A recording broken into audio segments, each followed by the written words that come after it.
August 19th, 2010. I am here, standing approximately 1,100 feet above sea level at the base of a monopole type radio tower. This tower looks like it's been around for quite a long time. Even as a little kid, in the early mid-1970s, this tower was in existence at that time and is probably much older than I am. This tower has certainly withstood the test of time. However, it does show signs of wear and tear. For example, when I zoom into here, one of the guy wires is missing. You can actually see the guy wire right there just kind of spiraled around this part of the section of the tower.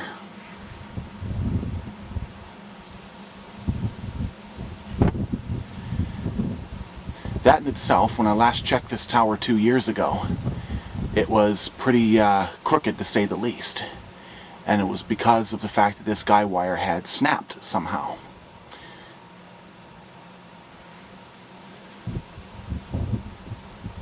Because of the design of this tower, it requires an awful lot of guy wires to hold it up, compared to, say, a lattice type tower.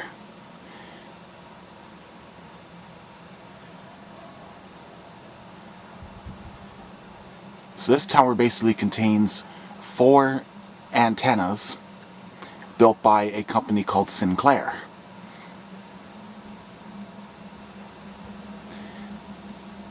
There's the set of Honeywell L810 dual obstruction lights.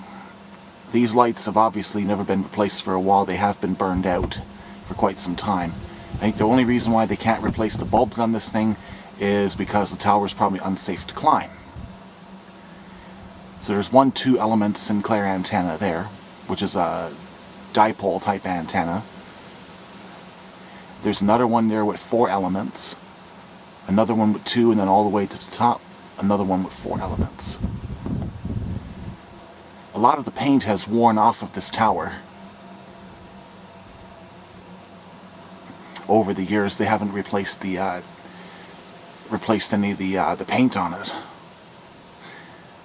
This tower, in many ways, is a safety hazard. Nothing against Bell Aliant, who owns this tower, but it's apparent that compared to 2 years ago, this tower has not been very well maintained. With no beacon lights lit up on it, and the fact that some airplanes do fly over this area on their way into Deer Lake from Toronto and Halifax, for example, the pilots got no way of being able to know this tower is here.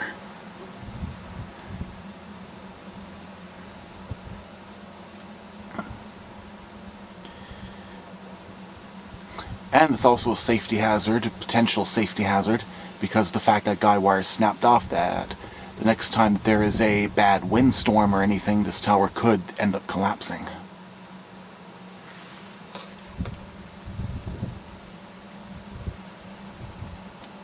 This tower is roughly, I'm guessing, a little over 200 feet high. This is the hut where all the electronics are at. And there's still an electric meter active here, so this site is still active and not decommissioned. Of course, the wiring that's coming across here, in terms of the wires, a very, very poor design, and as far as I am concerned, for having a ladder or railing for the coaxial cables here to be protected from the elements.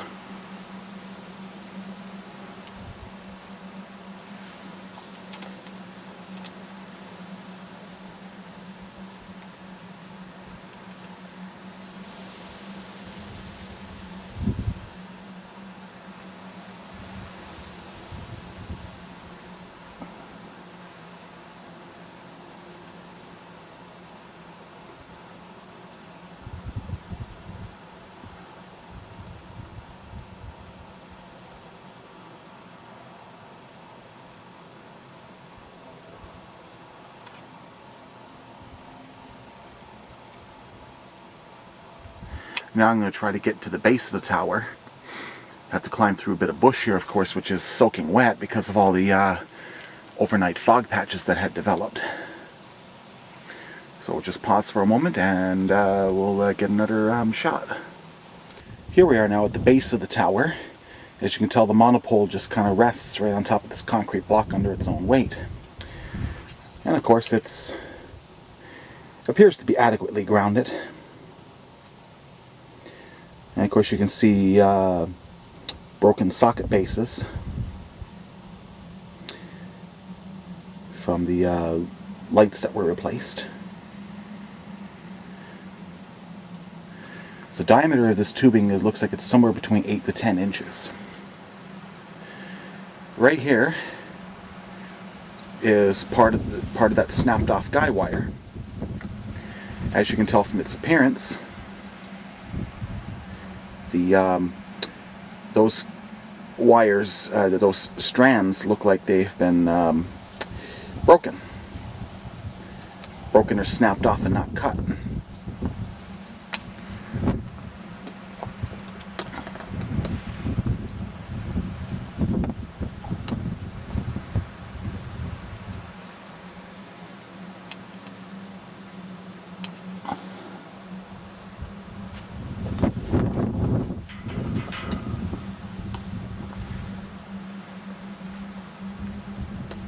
Yeah, this tower has not changed very much since the last time I've seen it 2 years ago, around this time. As you can tell, it has gone quite a bit crooked.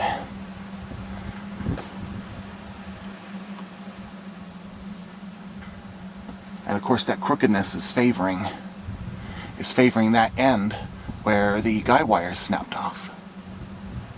It's just amazing what the laws of physics can do, and what laws of physics are involved with keeping a guide tower straight up. That one guy wire snap caused this whole entire tower to go crooked. And as a result, this tower can pretty much be a hazard should this tower ever collapse. But the tower is at its age right now where it should be decommissioned, but it hasn't. As you can see, the guy wires kind of spiraling down the tower, which is what happened as soon as the wire snapped.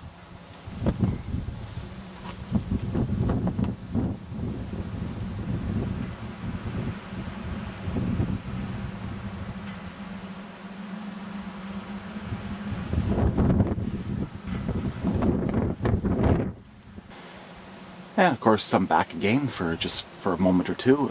Just had to turn off the camera for a minute because I was getting pestered by a couple of mosquitoes. So I want to get one more last look at this tower before I head off.